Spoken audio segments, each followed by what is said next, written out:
Apa artinya sebuah dalil kalau ternyata maknanya tidak sesuai dengan fakta? Harus dibengkokkan. Contoh seperti ini Bang Juma. Gereja itu bukan berarti gereja itu sebenarnya bukan gedungnya, tapi jemaatnya. Jemaat tuh Kristus itu sendiri bagi yang percaya. Itu Bang, bukan gedungnya. Gedungnya mewah nggak penting. Apapun yang Anda maknai terhadap dalil yang ada. 1 Korintus 12:27, tubuhmu adalah Kristus. Iya, karena percaya. Kamu semua adalah tubuh percaya Kristus. Assalamualaikum warahmatullahi wabarakatuh. Ikhwan fillah semuanya, jumpa lagi bersama saya di channel Sajian Islam. Pada kesempatan kali ini kita akan mensiarkan sebuah diskusi yang sangat menarik tentunya untuk kita perdengarkan antara gurunda kita Bang Zuma dan dari pihak Kristen yaitu Bapak Dafar. Diskusi kali ini tentunya akan berlangsung dengan sangat menarik untuk kita simak, jadi jangan sampai ketinggalan ya. Sebelum masuk, jangan lupa untuk klik tombol like, komen, dan subscribe agar channel ini bisa berkembang. Baik sahabat semuanya, langsung saja kita simak ke diskusinya. Kristus, maka tubuh Anda adalah tubuh Kristus. Darahnya, masalah generasi. betul, karena darah dan tubuh dan darah dan dagingnya kami benar bangun. Harus Anda akui bahwa Kristen itu adalah Kristus.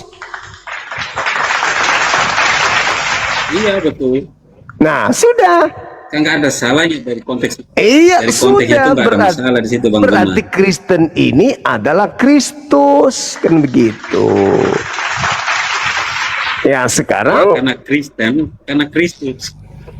iya, sekarang permasalahannya asli nggak kalian ini Kristus?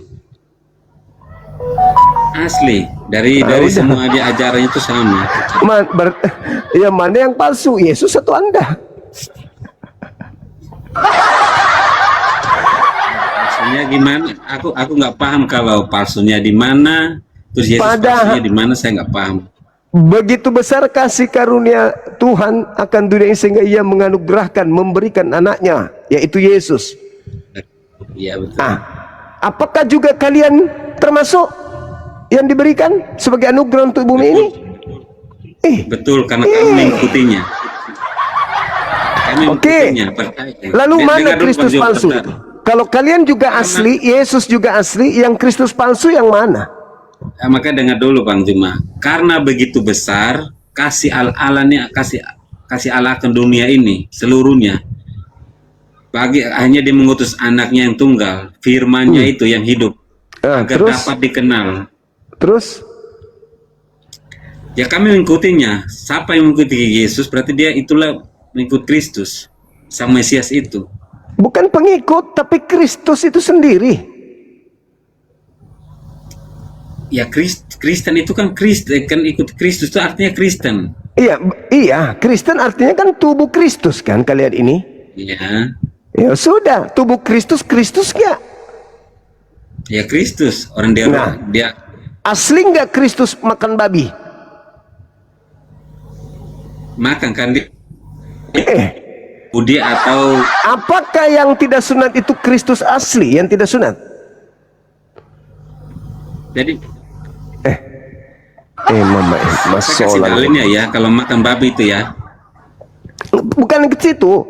Apakah Kristus asli orang yang diurapi Tuhan itu makan babi? Asli nggak tuh? Kalau ada Kristus tapi makan babi, asli nggak? Karena Yesus, betul. Karena Yesus adalah keturunan Daud, orang Yahudi. Yang harus berarti Yesus Kristus asli. Berarti Yesus Kristus asli. Kalian Kristus Pak Panuan. Ngapain palsu? Orang kami ikutinya. Nah, sekarang siapa yang memberikan gelar kalau kalian itu Kristus?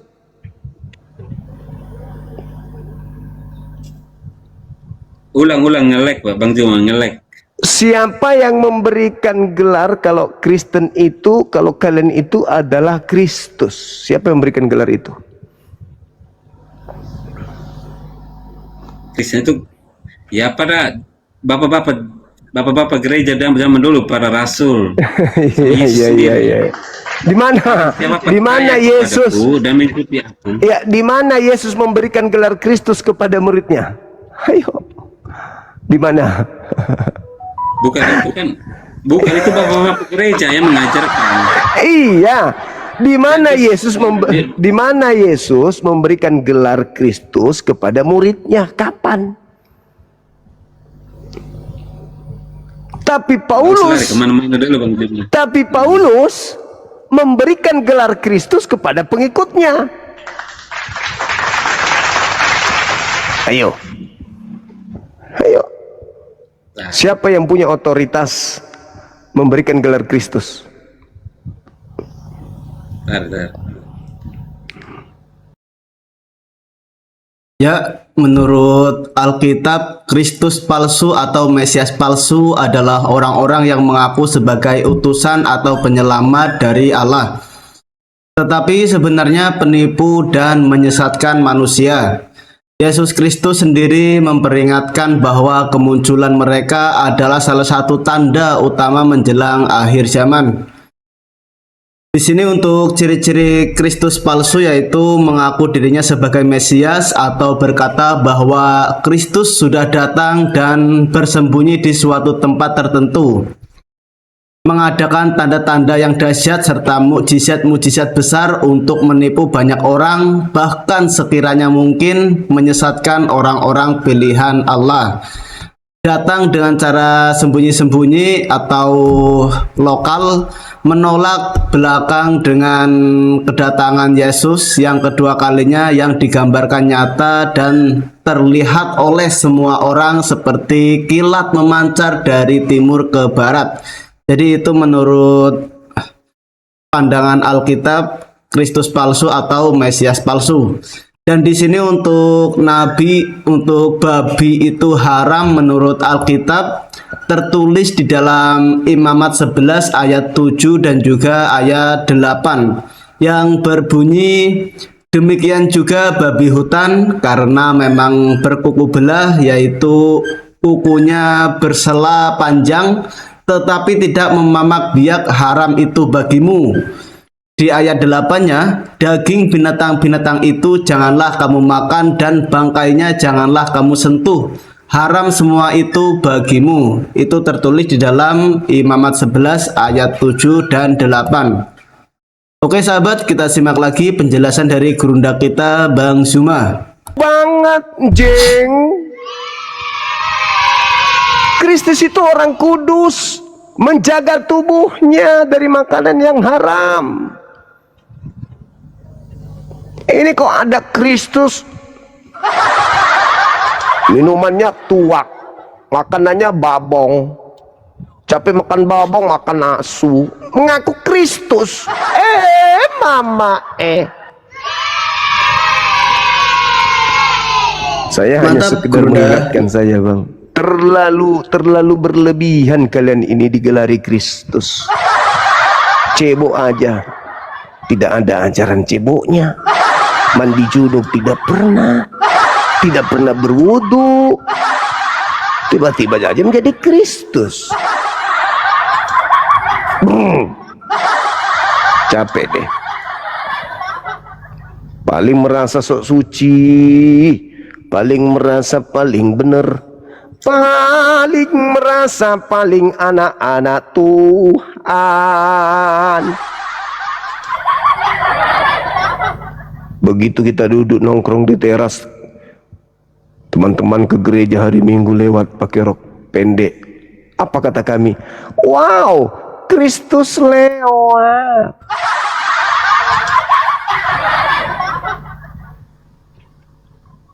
Mikirlah itu, mikir. Kalian itu cuma terlanjur menjadi Kristen aja, tak karena terlanjur lahir di rahim orang Kristen. Terlanjur diajarin ke gereja, terlanjur ajanya. Tapi kalau kalian belajar Bible sebagaimana Bang Suma dan teman-temannya mendalami ini, percaya deh, kalian akan meninggalkan gereja.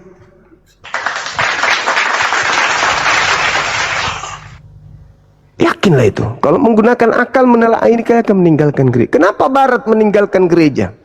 Kenapa anak-anak muda di Barat itu sekarang jarang ke gereja? Mereka cenderung masuk ke masjid ibadah. Ya karena itu tadi. Menurut mereka, loh ini kok membahas tentang jangan kau memberi mutiara, jangan kau memberi kemudian barang kudus kepada anjing dan babi. Loh kok justru kenanya ke kita? Gimana ceritanya ini?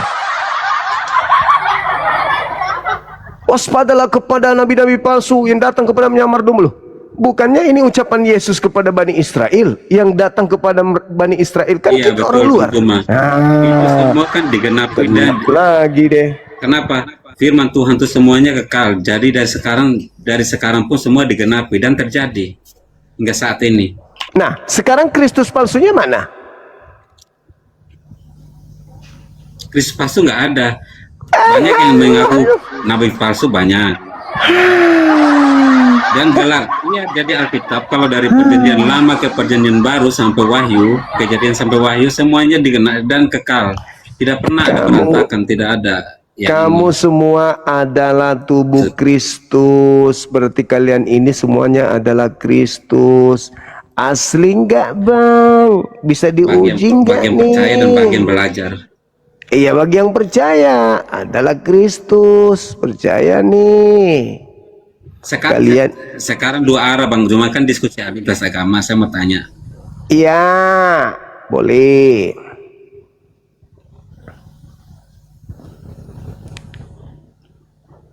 Silakan bang. Yang pasti ingat, Kristen ini adalah Kristus. Hati-hati teman-teman yang punya saudara Kristen, yang punya teman di kelas di kampus Kristen. Hati-hati dengan saudara kita Kristen. Kalau lewat di depan kalian, hati-hati. Kenapa? Karena dia adalah Kristus. Jadi tadi Kristen membawa hidup yang kekal ya. Jadi hidup yang kekal itu yaitu bahwa mengenal Engkau satu-satunya Allah yang benar dan mengenal Yesus Kristus yang telah Engkau utus. Itu tertulis di dalam Yohanes 17 ayat 3, yang mana bahwa Yesus itu hanyalah utusan Allah dan bukan Tuhan itu sendiri. Jadi pernyataannya sudah jelas tertulis di dalam Yohanes 17 ayat 3. Inilah hidup yang kekal itu, yaitu bahwa mereka mengenal Engkau satu-satunya Allah yang benar dan mengenal Yesus Kristus yang telah Engkau utus. Baik, kita simak lagi diskusinya. Bisa menjadi apa? Bang Suma Al-Masih. Berbeda dengan kalian. Dapir Kristus, bom Kristus, RK Kristus, Edis Kristus, Alamak Kristus, wala. Mereka dianggap Kristus ya Bang ya. Kristus, Peter Kristus, Leo Kristus, wele, Andronikus Kristus, Salesius Kristus. Alamak. Belum yang perempuan, Marta Kristus, Mikana Kristus, Lina Wijaya Kristus, Subkatul Kristus, wele.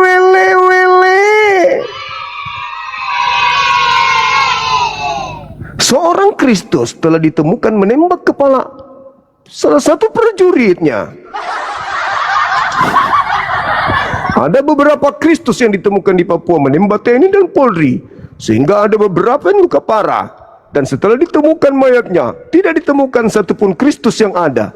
Kristus yang ada kemungkinan besar sudah kembali ke markas persembunyiannya. Alamak! Para Kristus di tahun 1945 diusir kembali ke negaranya setelah Indonesia memenangkan pertandingan di lapangan medan perang. Pahlawan yang ada di Nusantara berhasil mengusir Kristus kembali ke Belanda. Alamak! Telah ditemukan seorang Kristus memperkaos anak-anak belia di dalam gereja. dan telah dihukum 15 tahun penjara. Kristus dikenakan hukum dengan sanksi 3 miliar.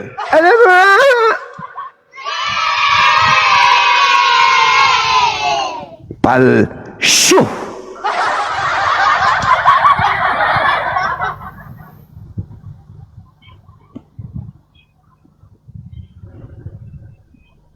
Bukan untuk abang, tapi untuk Kristen longor yang ada di bawah supaya mereka paham. Kalau abangku ini mah Kristus baik, sayangnya nggak bersunat. Yang ku maksud itu Kristus yang di bawah itu yang mengetik-ngetik itu mulutnya cuman bahasa kotor. Kalau abang saya ini ya Kristus baik, sayangnya nggak bersunat dan tidak pernah bersih cebok.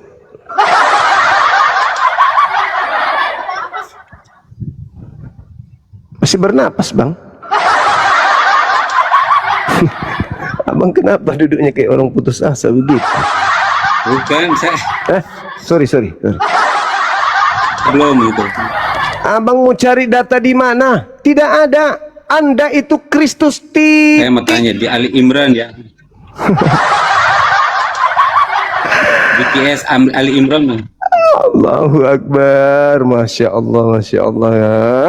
Bang Juma. Iya kering. Apa tuh Bang mah? Juma saya mau tanya. Iya.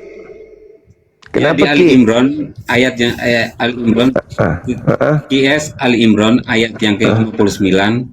Sesungguhnya perempuan itu penciptaan Isa bagi Allah adalah seperti penciptaan Adam. Dia menciptakan dirinya dari tanah kemudian berfirman kepadanya, jadilah, maka jadilah sesuatu itu. Ya. Terus yang nah itu Ali Imran lagi, Ali Imran ayat 52. Ketika Isa merasakan kekufuran mereka Bani Israel, dia berkata, siapakah yang akan menjadi penolongku untuk menegakkan agama? Para hawari menjawab, kamilah penolong. Ya, para hawarin itu mengatakan nahnu ansarullah, kamilah yang akan menolong agama Allah. Ya, terus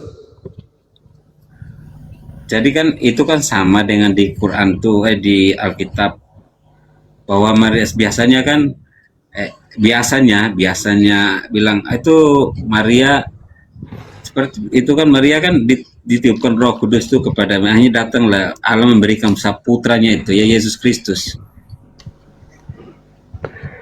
iya, terus Bagaimana pendapatmu Bang Juma? apa itu? Ali Imran 52. Kenapa Ali Imran 52? Menurut Bang Juma, Isa Al-Masih itu Yesus Kristus sebagai apa?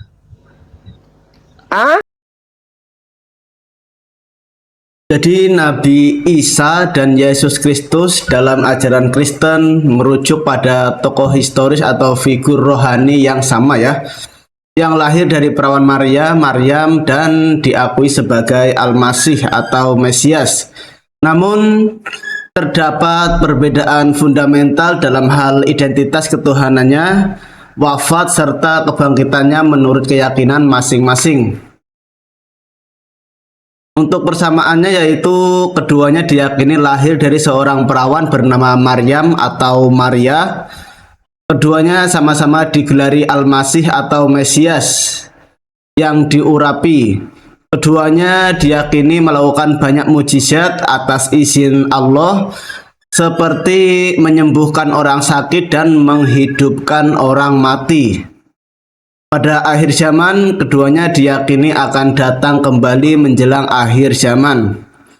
Dan di sini untuk perbedaan antara Isa dan Yesus, yaitu dalam agama Islam, Yesus itu berstatus sebagai utusan atau Nabi Allah yang mulia, bukan Tuhan ya.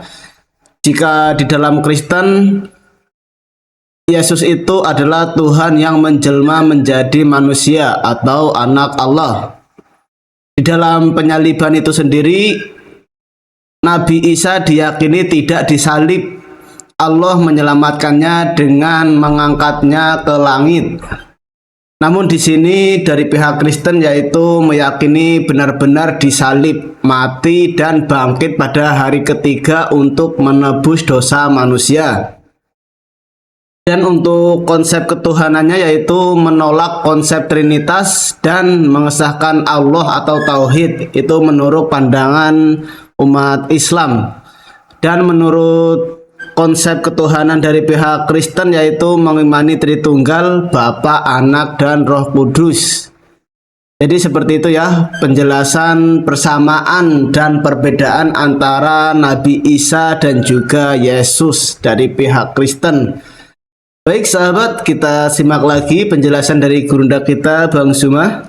Makin berkembang, makin padat, makin banyak, makin majemuk, egonya makin tinggi. Tetapi hukum dari langit tidak diturunkan segera, hancur dunia ini, hancur. Yang ada di mana-mana kita temukan laki sama laki kawin, perempuan sama perempuan kawin. Kenapa demikian?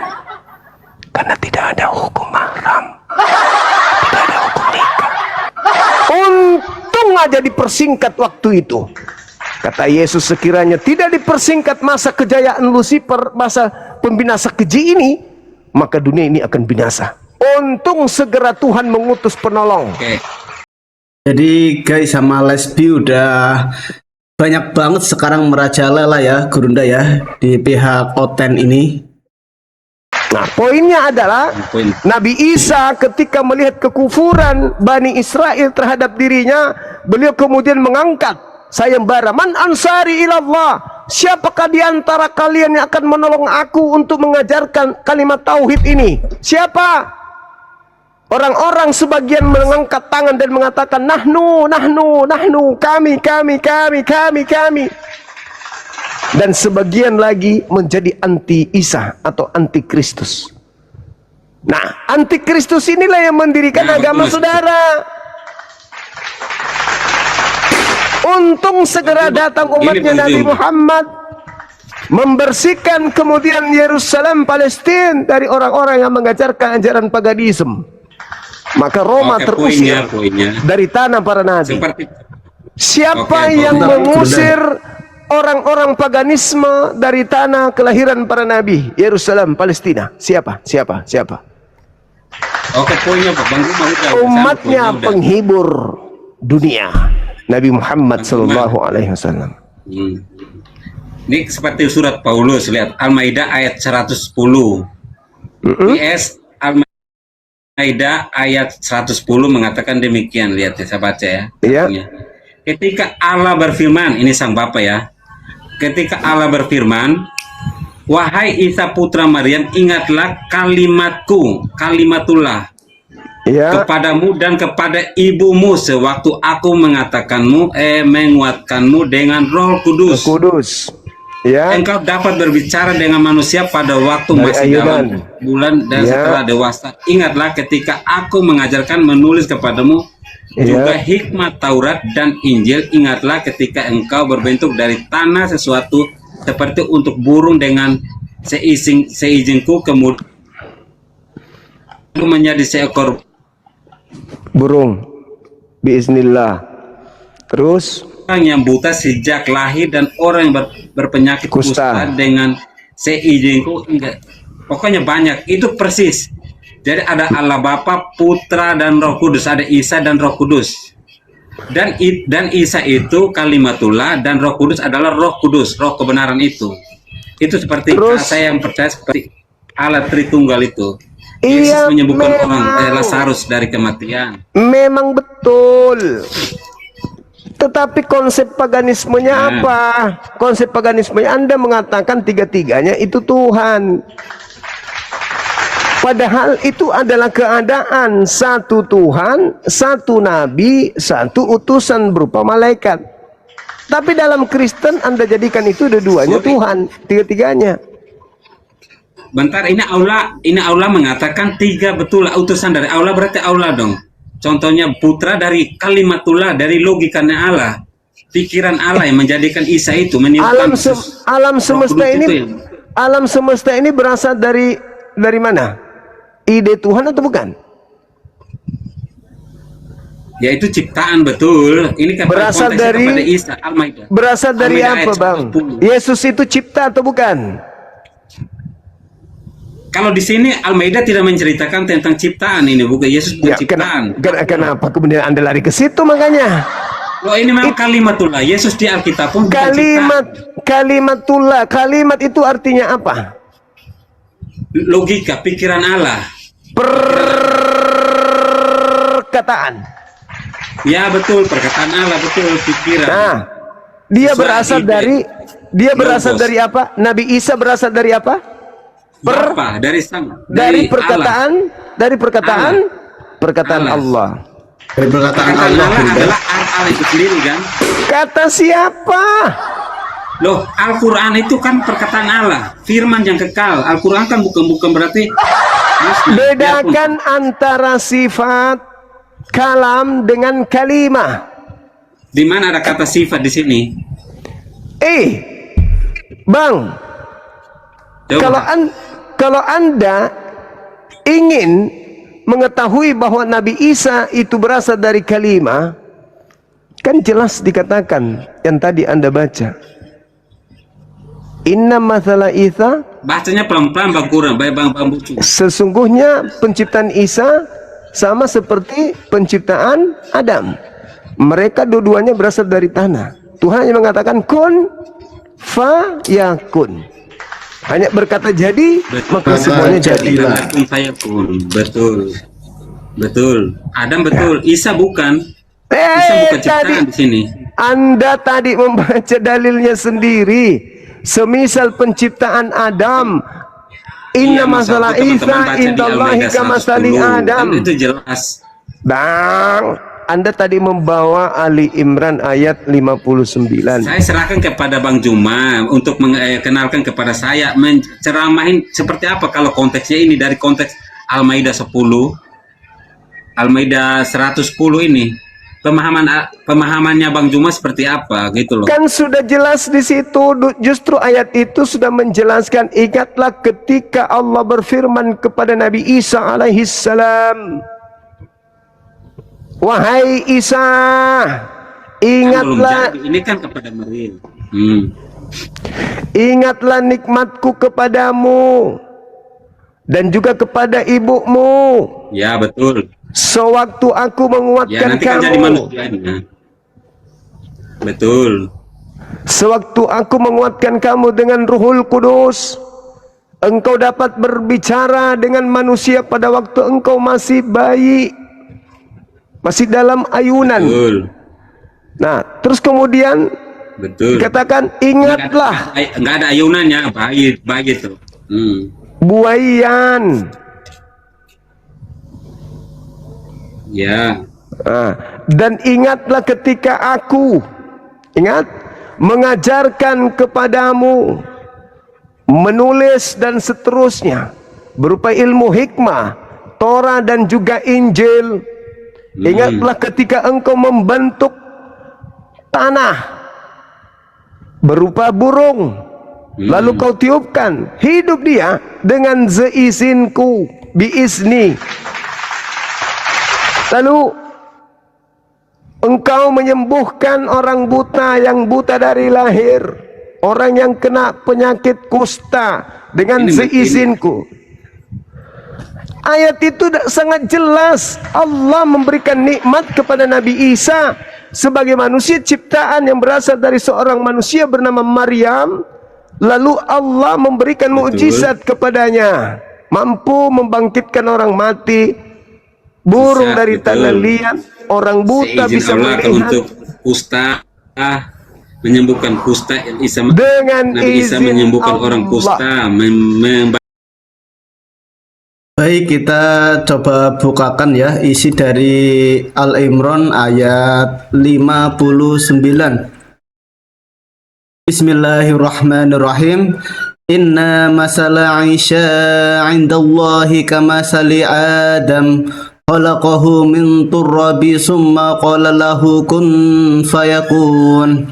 Sesungguhnya perempuan pencipta Isa bagi Allah adalah seperti pencipta Adam. Dia menciptakannya dari tanah, kemudian berfirman kepadanya, jadilah, maka jadilah sesuatu itu. Itu merupakan isi dari Al-Imran ayat 59. Ya, jadi ayat ini diturunkan sehubungan dengan kedatangan utusan Nasrani Najran yang berkata kepada Rasulullah Shallallahu Alaihi Wasallam, mengapa engkau mencela Nabi kami? Rasulullah bersabda, apakah yang telah saya katakan? Mereka menjawab, engkau berkata bahwasanya Isa adalah seorang hamba Allah. Nabi Muhammad bersabda, ya benar, dia adalah seorang hamba Allah, Rasul dan kalimatnya yang telah disampaikan kepada Maryam, seseorang perawan suci. Kemudian mereka menjadi marah dan berkata, pernahkah engkau melihat manusia dilahirkan tanpa ayah? Maka apabila engkau benar, tunjukkanlah kepada kami contohnya.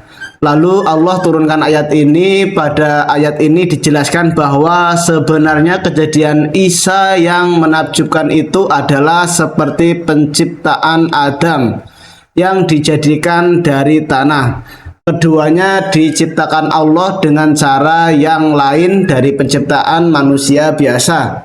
Segi persamaan itu ialah Isa diciptakan tanpa ayah dan Adam diciptakan tanpa ayah dan tanpa ibu.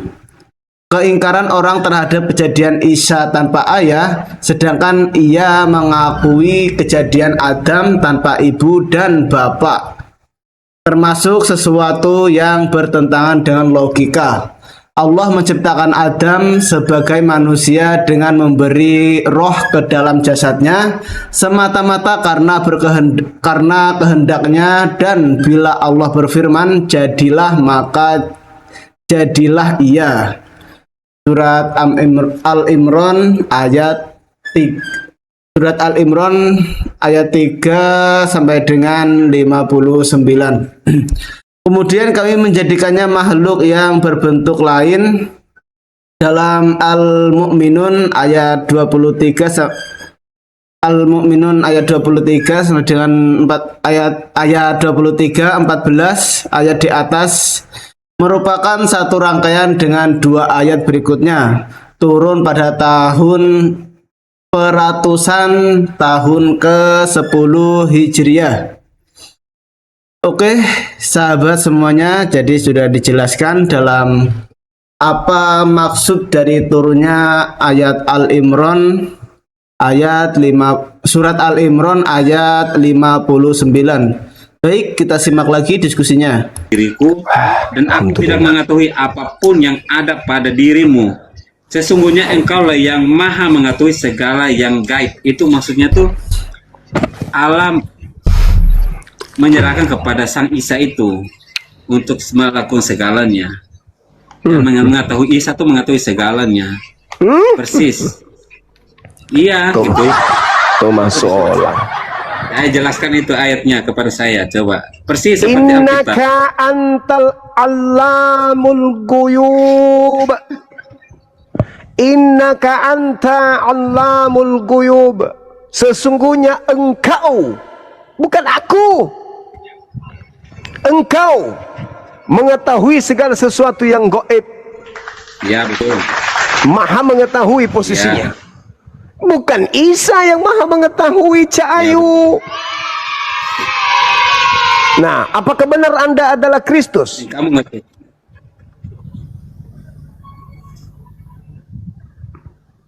Bang?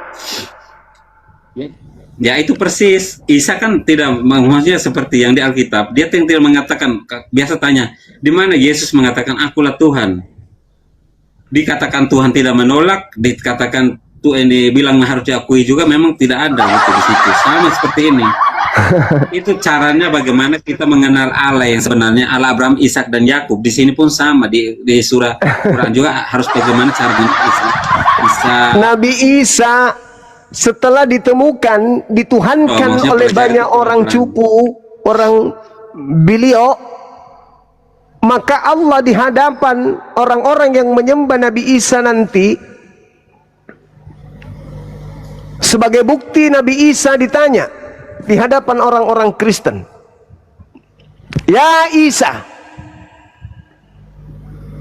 a'anta qulta linnas?" Apakah engkau yang mengajarkan orang-orang Kristen, orang Katolik, Protestan, Advent, Pantekosta, Mesianik dan seterusnya untuk menuhankan dirimu selain daripada aku? Apa kata Nabi Isa? Subhanaka ma kuntu, subhanaka ma yakunu li an aqula ma laysa li bihaqq. Maha suci engkau ya Allah, tidaklah patut bagiku untuk mengatakan apapun yang bukan hakku untuk aku katakan. Makanya dia mengatakan, aku tidak berkata-kata dari diriku sendiri. Yohanes 12. Kok betul-betul tadi kan bertentangan dengan yang kau jelaskan, dengan yang kau jelaskan, kok sekarang jadi betul. Apakah Anda Kristus? Bukan. Sekarang bukan. Cuman hitungan beberapa menit berhenti, saudara-saudara. Tadi Kristus, sekarang bukan. Kenapa bisa begitu? Saya ulang lagi. Apakah Anda adalah Kristus? Bukan, saya bukan Kristus. Berubah lagi teman-teman sekalian. Kan berubah. Kalau Kristus itu siapa dulu? Yesus itu bukan. Gimana mau percaya ini? Kalau begini baru berapa menit ngaku lagi bukan.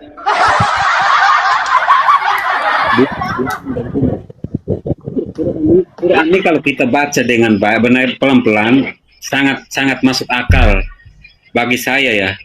Cuma kan kita kan ambil poinnya karena berdiskusi agama dengan tesis yang topiknya yang di Bang Juma kasih. Tapi kalau kita baca yang sebenarnya tidak pernah keras, tidak pernah, selalu semuanya tulus seperti air mengalir di Quran ini. Semua ayat yang saya baca. Cuma pengertiannya kalian tuh saya kurang paham. Betul. Saya nggak paham sama sekali bagaimana caranya bisa memahami isi Quran ini. Sedangkan saya lihatnya tuh seperti contohnya Nabi Isa tuh sangat mulia di sini, tapi nggak, contohnya orang mau apa namanya mau siapa mau nyanyi Nabi itu apa istilahnya, solawat. Tidak pernah solawat kepada Nabi Isa, Nabi Muhammad. Memang Nabi Muhammad menerima wahyu itu, tapi di sini Allah sendiri loh memanjakan kalau mau dia anak tiri kan anak emasnya, tapi nggak pernah disolawat. Jarang orang bilang solawat Nabi Isa gitu kan, solawatan Nabi Isa Al-Masih itu jarang. Padahal ini sangat, di Quran ini sangat mulia loh, maksudnya sangat kekal di sini loh menurut saya. Itu gimana maksudnya? Coba diceramahin ke saya, kenapa bertentangan dengan Injil itu sendiri? Mungkin bisa dijelaskan ini secara biar berpikir. Mungkin mau Kristen, tadi mau Anda Islam. mengatakan sama, sekarang bertentangan lagi. Apakah Anda Kristus? Kalau saya bukan Kristus di sini. Beda lagi. Tadi Sama kayak Bang Suma, Kristus. saya tanya Bang Suma ini nggak pernah mengakui di sini.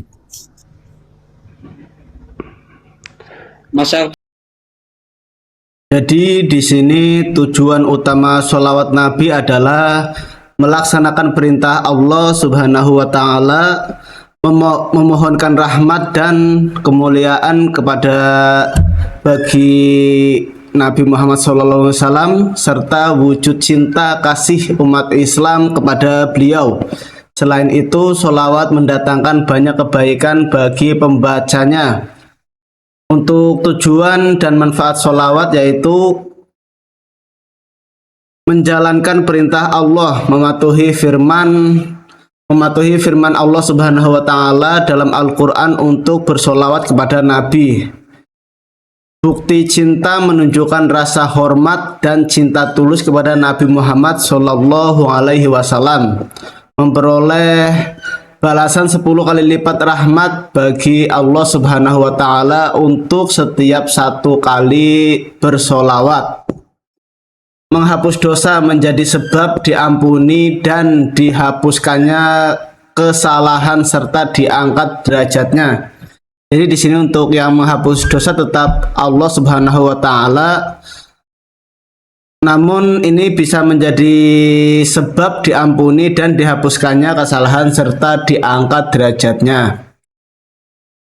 Mendatangkan ketentraman jiwa dan menjauhkan diri dari rasa gelisah.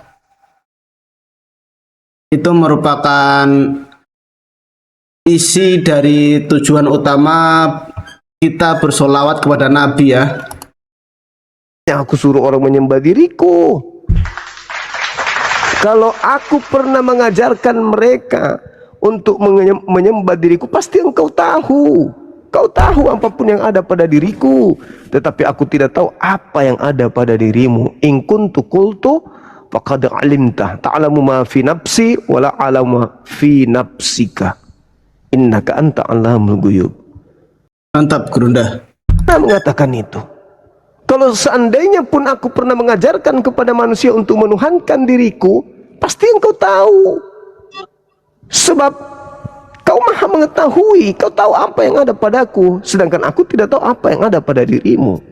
Yang aku ajarkan kepada kaumku itu adalah sembahlah Allah, ani abudullah, rabbi wa rabbakum.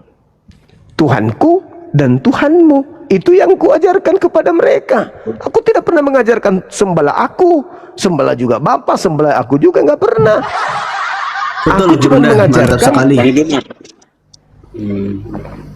sembahlah Bang Juma, sorry. Bang Juma, Allah, saya Tuhanku potong dikit. dan Bang Tuhan. Juma bilang, Iya. nanti Allah menghakimi Nabi Isa. Di situ padahal Bang Juma bertentangan dengan ayat Quran Surah As-Suruf.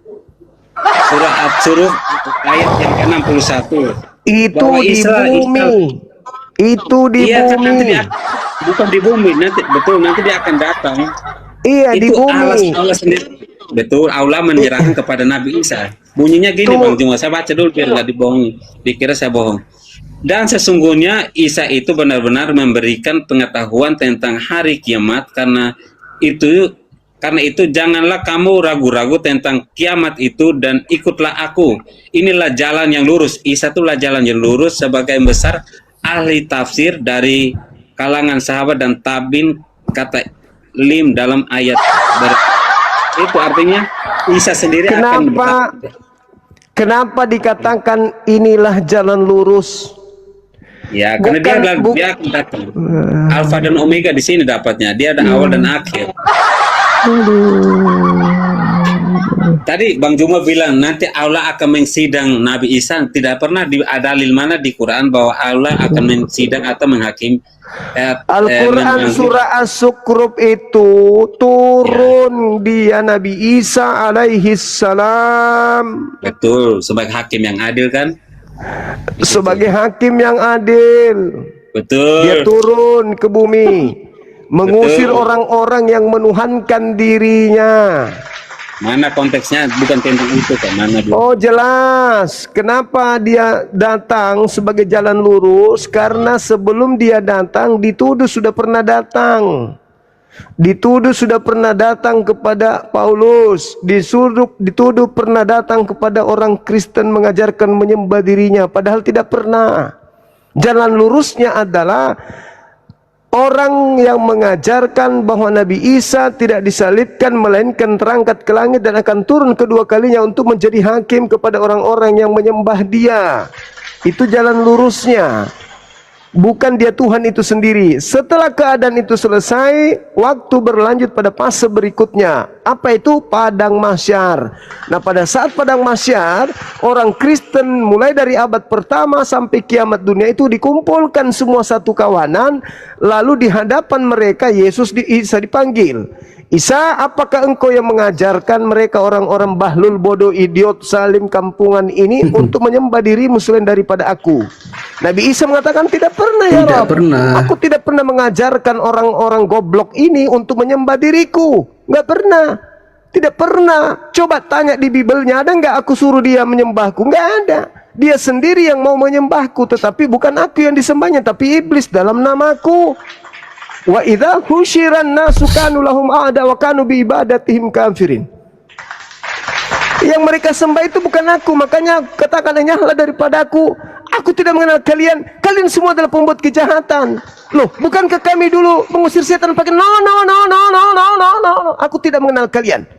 Tidak, aku tidak pernah mengajarkan mereka ya Rabb. Aku hanya mengajarkan mereka. Bentuk lagi. Apakah Anda Kristus?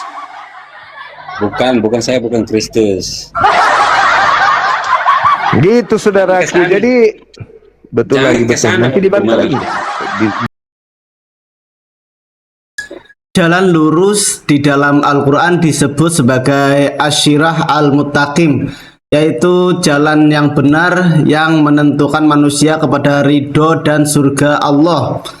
Jalan ini adalah petunjuk Allah yang tunggal, mencakup akidah, ibadah, akhlak mulia, dan hukum Islam yang dibawa oleh para nabi.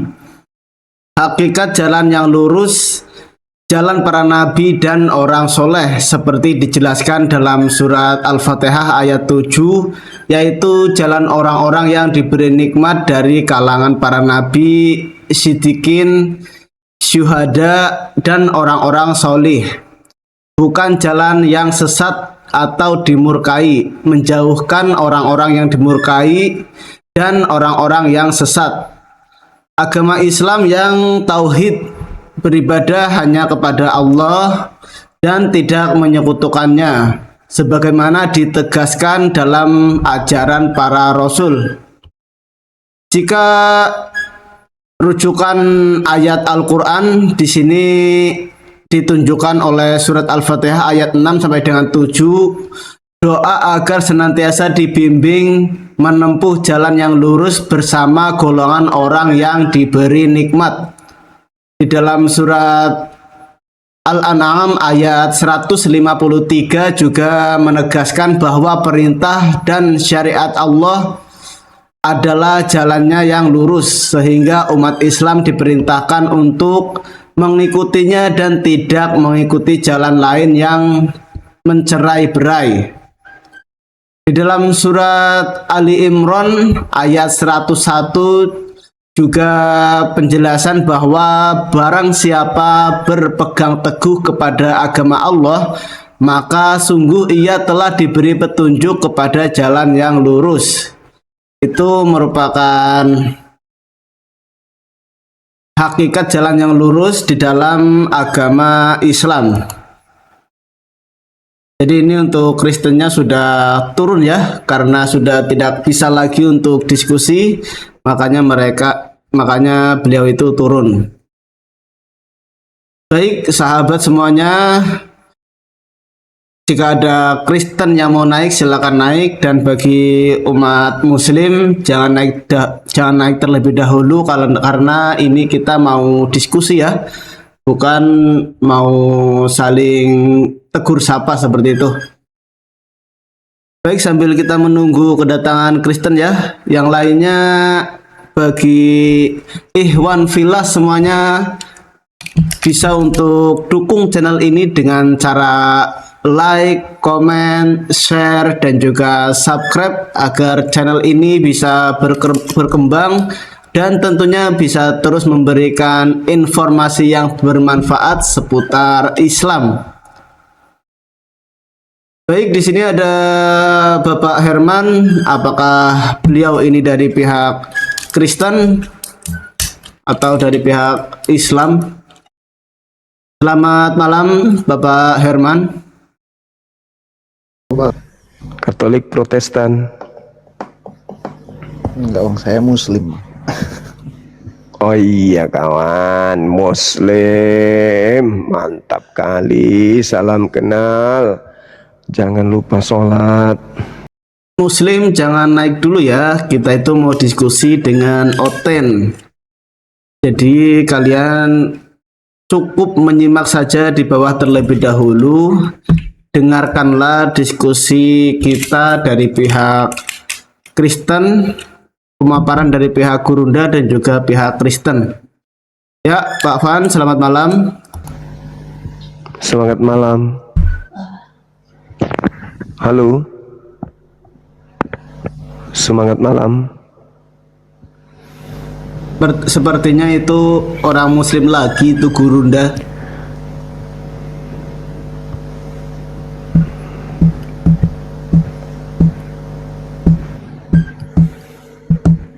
Silakan abang non Muslim. Banyak permintaan tapi kelihatannya Muslim. Halo. Ini namanya siapa ini Gurunda? Katolik, Protestan. Kutu kupret. Ya bang, jawab bang. Halo. Katolik, Protestan. Halo bang.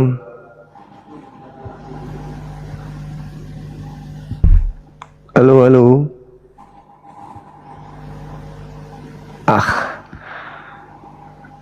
Dasar kutuh. Pansos itu bang. Teman-teman non Muslim, tahan dulu naik kalau memang mentalnya masih mental kerupuk. Mending dibawa aja dulu. Betul. Jaga sendal.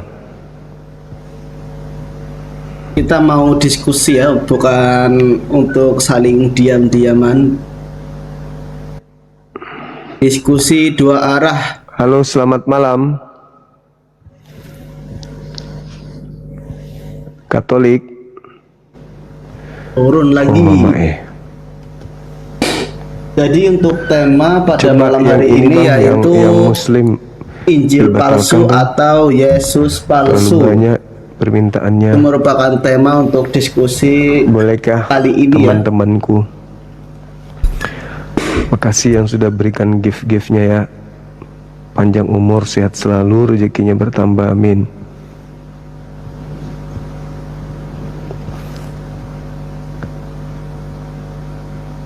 Yang Muslim batalkan permintaan dulu boy, teman-teman. Kerjasama kita yuk. Halo saudara Fernando. Nah, Bang Juma.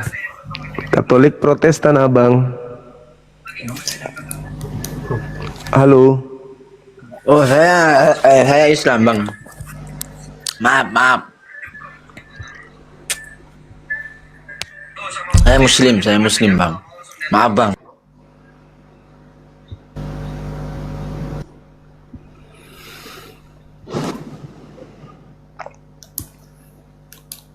Jadi untuk Yesus palsu, Semangat. kita masuk kepada tema ya. Kita jelaskan untuk tema kali ini, Injil palsu atau Yesus palsu. Jadi menurut Alkitab,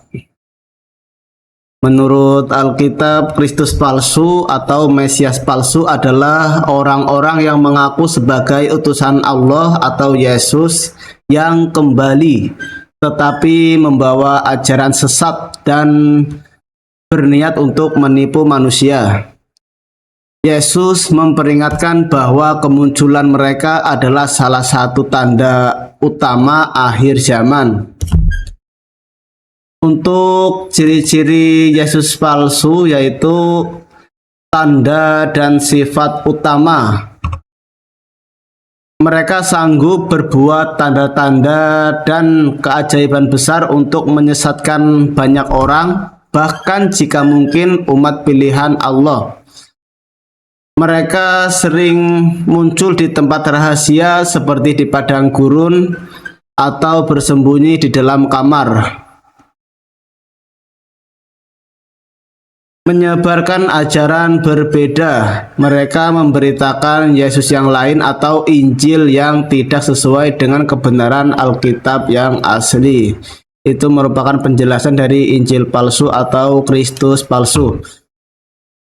Baik sahabat, ini sudah ada oten dari yaitu Pak Erik Rajawangi. Kita simak diskusinya. Kenapa? Berarti yang palsu yang datang kepada Paulus. Kalau mau bilang palsu, tidak palsu sih, karena semua firman Tuhan mengajarkan kita kebaikan. Lalu kenapa Paulus mengatakan adanya Yesus palsu? Karena mungkin mereka tidak percaya. Enggak, dia mengatakan dengan lantang. Sebab kamu sabar saja jika ada orang yang datang memberitakan Yesus lain selain daripada Yesus yang kami beritakan.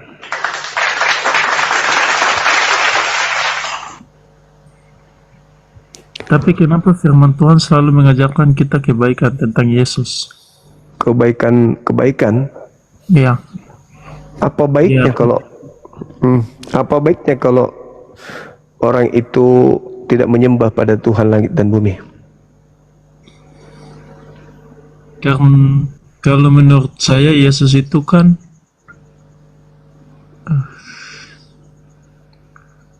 tapi kan saya kan sebagai umat Nasrani, saya tetap percaya Yesus. Kalau percaya Yesus kenapa jadi Kristen? Ya, karena Yesus itu kan Kristen. Pada masa Yesus ngajar, orang-orang yang percaya kepadanya itu disebut Kristen nggak?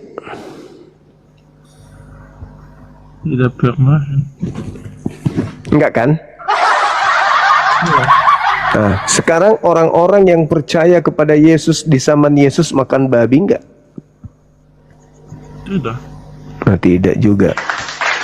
Orang-orang yang percaya Yesus, yang hidup bersama dengan Yesus, masuk ke gereja enggak? Kalau itu pernah masuk. Emang Yesus masuk di gereja?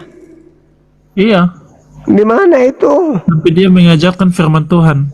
Oh, itu di bait suci. Bukan gereja, beda dong.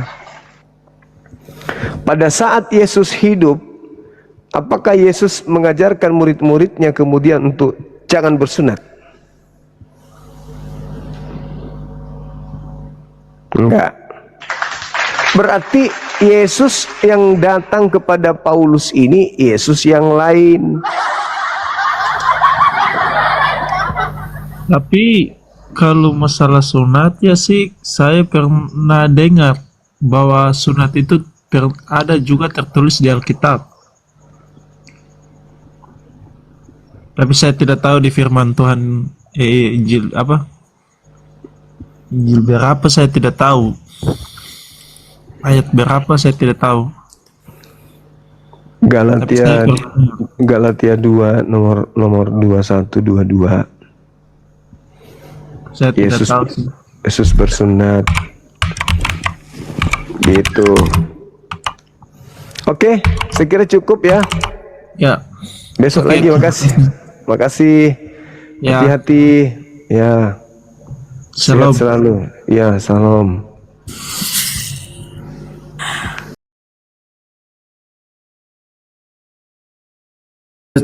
Secara historis, Yesus tidak mengenal agama Kristen karena ia hidup sebagai seorang Yahudi.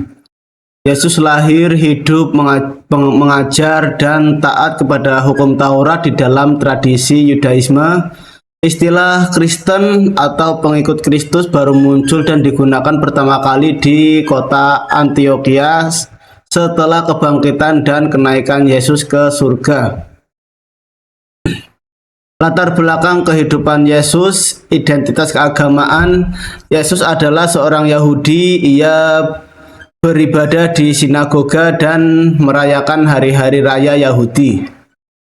Untuk Yesus datang Yesus datang ke dunia untuk menggenapi nubuatan perjanjian lama dan memberitakan kerajaan Allah, bukan mendirikan suatu lembaga agama baru bernama Kristen.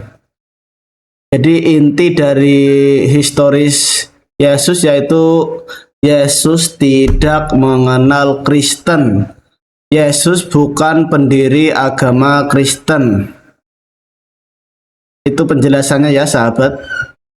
Panjoaren narabi tenan sengi balau mate.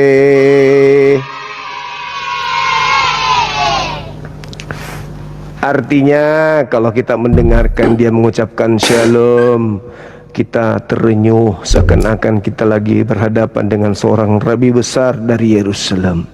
Tapi ternyata cek per cek cuman kata salam itu doang ditaunya. Selain itu nggak ada lagi dia tahu, cuman itu aja. Puna dilanggere kiakana bapaka kana shalom shalom shalom.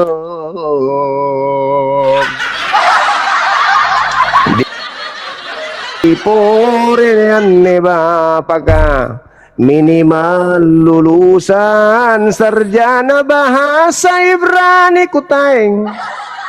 Bang Juma, Tapi ternyata kedong paluka jangan jipoeng. Halo, selamat malam. Katolik Protestan. Muding doa juga. Oh, mama ini yang sembatu paluka paluka jangan niat misembatu karai. Makala ngasengi cucuna to Sulawesi Selatan.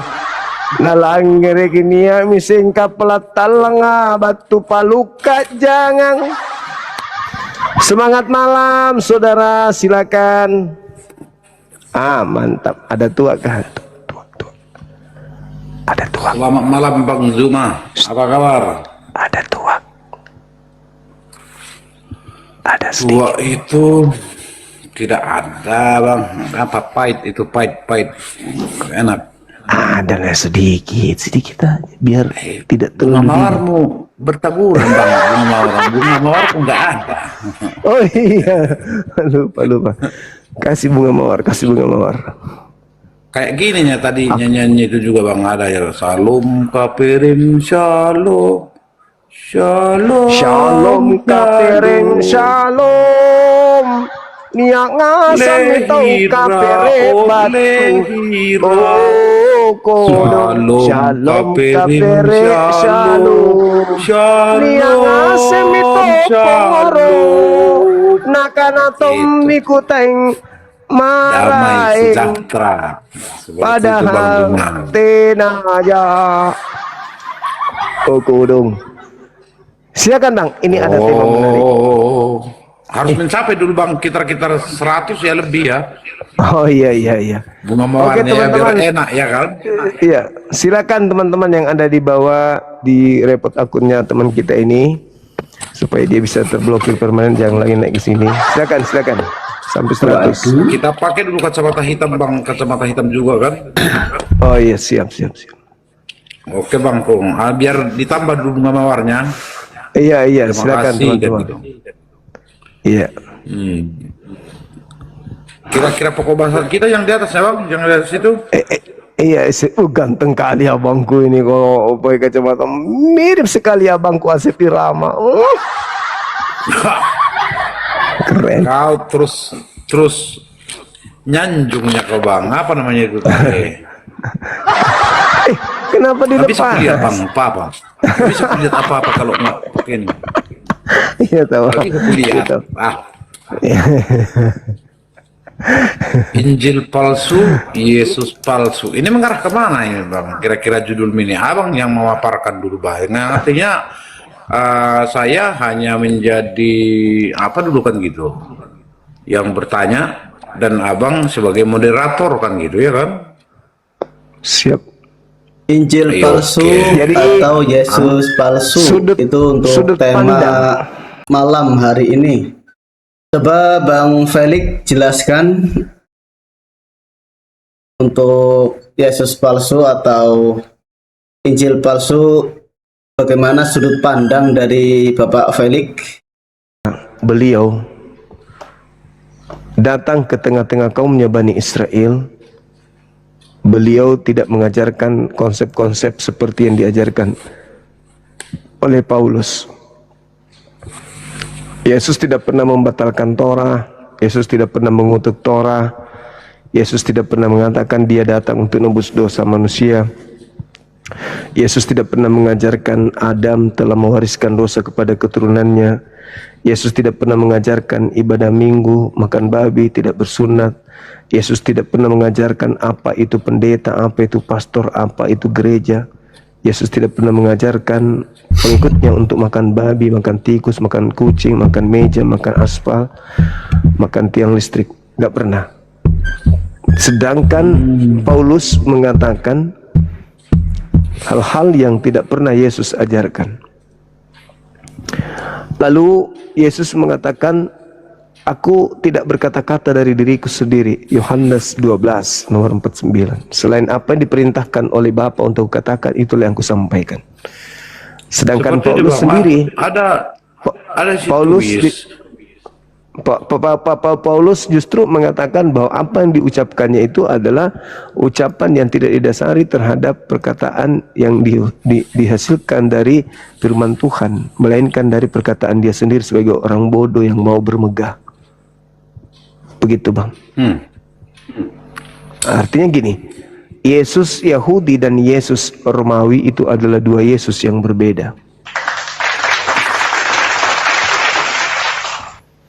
Yang saya tahu Bang, hanya satu Yesus, bukan dua Yesus. Abang mengarah kemana ini? Yang artinya Paulus mengatakan di dalam 2 Korintus 11 nomor 14. Apa yang dikatakan? Dia katakan bahwasanya sebab kamu sabar aja jika ada orang yang datang mengajarkan Yesus lain selain daripada Yesus yang kami beritakan. Sekarang ada nggak murid-murid Yesus memberitakan Yesus yang dikutuk, yang mati terkutuk di tiang salib? Ada nggak murid-murid yang mengajarkan itu? Berarti Yesus yang diajarkan Paulus itu adalah Yesus lain. Yang diajarkan Paulus beda dengan Yesus yang diajarkan oleh murid-muridnya. Kita buka ya untuk 2 Korintus 11 ayat 14. Hal itu tidak usah mengherankan sebab iblis pun menyamar sebagai malaikat terang. Tertulis di dalam Bible 2 Korintus 11 ayat 14. Ketika Nabi Isa sudah hampir mencapai puncak klimaks pengajaran, tiba-tiba dibatalkan oleh antikristus, anti-mesias. Lalu dia diangkat oleh Tuhan. Setelah Nabi Isa alaihissalam diangkat, kan ada pengajaran. Pengajaran yang mana itu orang yang diserupakan dengan dirinya. Melanjutkan kemudian apa yang menjadi pembalasan Tuhan kepada mereka yang membenci Nabi Isa. Nah, Paulus hadir di masa mana? Apakah Paulus hadir di masa Nabi Isa alaihissalam mengajarkan Injil kepada Bani Israel? Tidak. Tapi Paulus hadir di masa Nabi Isa sudah terangkat ke langit. Sebelum dia terangkat ke langit, pencipta langit dan bumi yang marah menyerupakan Nabi Isa ini untuk mereka kaum Bani Israel. Nah, bagi Bani Israel yang diserupakan baginya Nabi Isa, mengajar bertemu dengan Paulus, dan Paulus pun mengajarkan hal yang sama. Berarti Paulus hidup di masa Isa diserupakan, sedangkan Nabi Isa alaihissalam mengajar pada saat Paulus itu nggak ada. Artinya Paulus hanya menerima Yesus lain, sedangkan Yesus yang datang di tengah-tengah kaumnya Bani Israel itu sudah ada di atas langit. Tidak sempat bertemu, berarti yang datang kepada Paulus adalah Yesus lain. Makanya dia mengatakan, dalam 2 Korintus 11 nomor 4 bahwasanya sebab kamu sabar aja. Jika seorang datang mengajarkan Yesus lain yang telah kami beritakan, begitu juga memberikan kepada kamu roh lain tidak sama seperti roh yang kami terima, atau Injil yang lain daripada yang telah kamu terima. Gitu. Jadi ada Injil lain yang diterima oleh pengikut Paulus. Injil yang mana? Injil yang diberitakan oleh murid-murid asli, berbeda dengan Injil yang diberitakan Paulus. Apakah ke-12 murid Yesus mengetahui buku Roma? Tidak. Apakah 12 murid Yesus mengetahui buku Filipi, Korintus, Filemon, Galatia, Roma? Tidak. Berarti Injil lain yang diajarkan oleh Paulus itu nyata berbeda dengan Injil yang diberitakan murid-murid Yesus. Mawar dulu, mawar teman-teman, mawar. Mawar, tanpa mawarnya belum ada tanggapan daripada orang Kristiani kan? Belum, mereka tidak sanggup. Hah? Teman-teman Kristen tidak sanggup membantah dalil saya. Karena dalil abang tidak berdalih. Datanya ada bang, datanya tertulis itu di dalam kitab kalian. Tidak Dengan berdasar 8. dan tidak berdalih seperti Di dalam itu. Galatia 1 Mama ayat 8 itu Justru tertulis. Paulus mengatakan apa di dalam 1 Galatia 1 nomor 8? Meskipun malaikat atau aku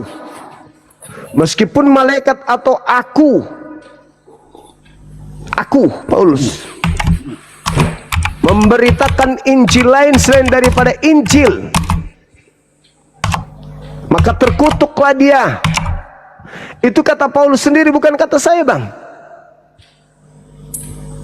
Paulus yang mengatakan itu. Tetapi sekalipun aku atau kami atau seorang malaikat dari surga yang memberitakan kepada kamu suatu Injil yang berbeda dengan Injil yang lain diberitakan kepadamu, terkutuklah dia. ya, mantap. Itu tertulis di dalam Galatia 1 ayat 8 ya. Tetapi sekalipun kami atau seorang malaikat dari surga yang memberitakan kepada kamu suatu Injil yang berbeda dengan Injil yang telah kami beritakan kepadamu, terkutuklah dia. Kita bukakan ya, biar data ini memang ada tertulis seperti itu. Ya, mantap. Oke sahabat. Apakah Paulus mengajarkan Injil Matius? Ada hubungannya juga.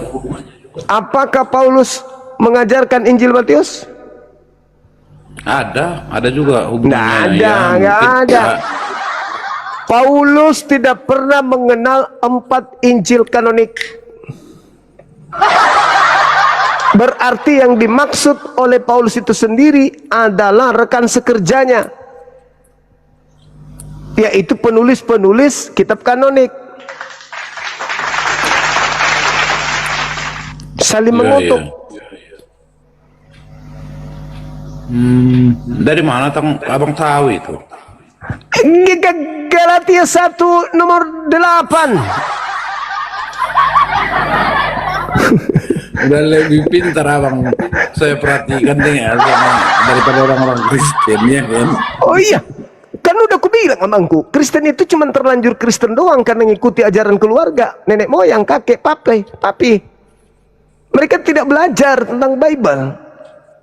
Kalau pendeta pastor, mereka mengejar ijazah supaya bisa memimpin jemaat. Ada sesuatu yang ditunggu setiap bulan. Mereka tidak mempedulikan benar tidaknya. Yang penting ada title, ada jemaat, lancar. Tapi kosong isinya. Ayat-ayat tentang terkutuklah orang yang digantung pada kayu salib terdapat dalam Alkitab Galatia 3 ayat 13. di Perjanjian Baru. Ayat ini merupakan kutipan dari kitab Perjanjian Lama yaitu Ulangan 21 ayat 23. Untuk bunyi ayat ini yaitu Kristus telah menebus kita dari hukum Taurat dengan jalan menjadi kutuk karena kita, sebab ada tertulis, terkutuklah orang yang digantung pada kayu salib. Galatia 3 ayat 13. Oke, baik sahabat, berhubung diskusi pada malam hari ini sudah cukup lama ya, 1 jam 14 menit. Jadi kita sudahi dulu. Untuk diskusinya. Demikianlah perdebatan kita hari ini. Perbedaan antara Islam dan Kristen adalah hal yang serius dan layak dibahas dengan ilmu, bukan dengan kebencian. Kita boleh berbeda dalam keyakinan, tetapi kita tetap berdiskusi dengan akal sehat dan saling menghormati. Untuk teman-teman yang menonton, silahkan nilai sendiri setiap argumen yang disampaikan. Jangan hanya memilih berdasarkan emosi atau siapa yang paling meyakinkan, tetapi pelajari, renungkan, dan cari kebenaran dengan hati yang terbuka. Terima kasih sudah menyaksikan. Jika kalian merasa diskusi seperti ini bermanfaat, jangan lupa untuk klik tombol like, subscribe, dan bagikan ke sosial media kalian. Sampai jumpa di debat berikutnya. Wabillahi taufik wal hidayah. Wassalamualaikum warahmatullahi wabarakatuh. Salam satu Tuhan. Allahu Akbar.